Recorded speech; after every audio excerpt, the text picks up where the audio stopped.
ಬರಂಗಿಲ್ಲ. ಕೆಲವು ಇಷ್ಟ ಕೆಲವು ತಲೆ ಮೇಲೆ ಬರೆದವರೆಲ್ಲ ರೀಲ್ಸ್ ಮಾಡಕ್ ಶುರು ಮಾಡ್ತಾರೆ ಗಾಂಧಿನಗರದ ಮೇಲೆ. ಅದು ತೊಂದರೆ ಇಲ್ಲ, ಹಾಡು ತುಂಬಾ ಚೆನ್ನಾಗಿದೆ ಆಕ್ಚುಲಿ. ಅರೆ ಇಷ್ಟು ಚೆನ್ನಾಗಿ ಹಾಡು ಪ್ರಮೋಷನ್ ಆಗ್ತಿತ್ತು ಇಲ್ವೋ ಅದಕ್ಕೆ ವಿಜಯ್ ಸಾಟಿ ಅಂತ ಹೇಳೋದು.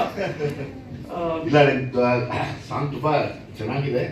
ಹೀರೋನು ತುಂಬಾ ಮುದ್ದಾಗಿದ್ದಾರೆ, ಅವ್ರ ಹೀರೋಯಿನ್ನು ತುಂಬಾ ಮುದ್ದಾಗಿದ್ದಾರೆ. ಓಲ್ಡ್ ಟೀಮ್ ಶೈನ್ ಶೆಟ್ಟಿ ಎಲ್ಲರೂ ತುಂಬಾ ಯಂಗ್ ಹುಡುಗರು ಟೀಮೇ ಇದೆ. ಖುಷಿ ಅನ್ಸುತ್ತೆ. ನಾನು ಅದೇ ರವಿ ಶೆಟ್ಟರು ಒಬ್ಬ ಹೇಳಿದಾಗ ನಾನು ನನ್ನ ಸರ್ ಮಾತಾಡೋದು, ಜನರಲಿ ಹೊಸ ಸಿನಿಮಾನ ನಾನು ಪ್ರಮೋಟ್ ಮಾಡಲ್ಲ. ಯಾಕೆ ಅಂತ ಹೇಳ್ತೀನಿ. ಪಾಪ ಮಕ್ಕಳು ಕಷ್ಟಪಟ್ಟು ಸಿನಿಮಾ ಮಾಡಿರ್ತಾರೆ. ಸಿನಿಮಾ ಮಾಡಿ ಯಾರೋ ಪ್ರೊಡ್ಯೂಸರಿಂದ ದುಡ್ಡು ತಂದು ಮನೆ ಮಾರಿ, ಆಸ್ತಿ ಮಾರಿ, ಒಡವೆಗಳು ಮಾರಿ ತಂದು ಸಿನಿಮಾ ಮಾಡ್ತಾರೆ. ಅದನ್ನು ತಂದು ಪಾಪ ಗಾಂಧಿನಗರದಲ್ಲಿ ಕೆಲವು ಪಂಡಿತರಿಗೆ ಸೆಲ್ಫ್ ಹಾಕಿಸ್ತಾರಲ್ಲ, ಅವ್ರಿಗೆ ಕೊಡ್ತೀವಿ ಪಾಪ ರಿಲೀಸ್ ಮಾಡಿ ಅಂತ. ಅದೊಂದು ಪ್ರೆಗ್ನೆಂಟ್ನ ಕೊಟ್ಟಂಗೆ ಅಷ್ಟು ನೋವಿರುತ್ತೆ. ಕೆಲವು ಮಕ್ಕಳನ್ನ ಸಾಯಿಸ್ಬಿಡ್ತಾರೆ, ಕೆಲವು ಮಕ್ಕಳನ್ನ ಅಬಾರ್ಟ್ ಮಾಡಿಸ್ಬಿಡ್ತಾರೆ, ಕೆಲವು ಗಂಡು ಮಕ್ಕಳಾದ್ರೂ ಹೆಣ್ಮಕ್ಳು ಅಂತ ಹೇಳ್ಬಿಡ್ತಾರೆ.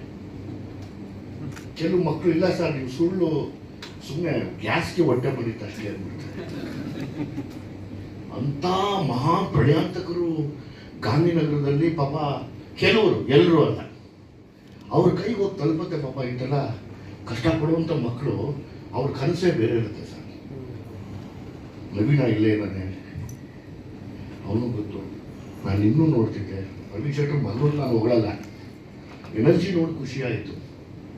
ಆ ಡ್ಯಾನ್ಸ್ ಮಾಡುವಾಗ ಎನರ್ಜಿ ತುಂಬ ಲಾಭ ಹತ್ರ.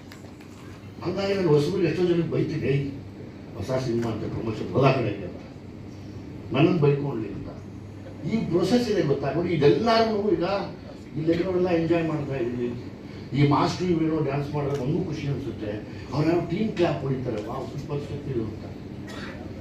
ಇದಾದ್ಮೇಲೆ ಒಂದು ಪ್ರೊಸೆಸ್ ಇದೆಯಲ್ಲ, ಅದೊಂಥರ ಚಕ್ರವ್ಯೂಹ ಆದರೆ ಬೇಯಿಸ್ಬೋದು. ಯಾರೋ ಒಬ್ಬ ಅರ್ಜುನನ್ನ ಕೇಳ್ಬೋದು ಹೆಂಗೆ ಹೊರಗಡೆ ಬರೋದು ಅಂತ.